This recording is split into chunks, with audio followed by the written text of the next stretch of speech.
Bu sultanları ziyaret ettik. Bunlar bizim atamız. Bunların soyundan gelmiş. Allahu Soyunu inkar eden soysuzdur. Atamız Osmanlı. Osmanlı atası Selçuklu. Selçuklu'nun atası Oğuz. Orta Asya'dan gelen insanlarız. Avrupalı değiliz. İftiharımız Orta Asya'dan gelmekle, Türk boylarından olmakla, Gayhan boyundan olmakla, Osmanlı'dan olmakla iftihar ederiz. Çünkü Osmanlı, çünkü Osmanlı,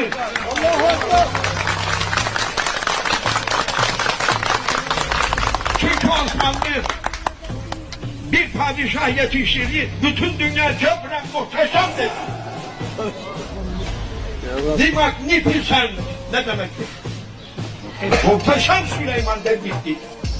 Sen dedirtemedin. Osmanlı dedirtti. Mazimizin, şanlı mazimizin hasretini bize haram eden kimseler var. Beğenmeyenler var. Allah'a havale edelim. Allahu Ekber aleyhi.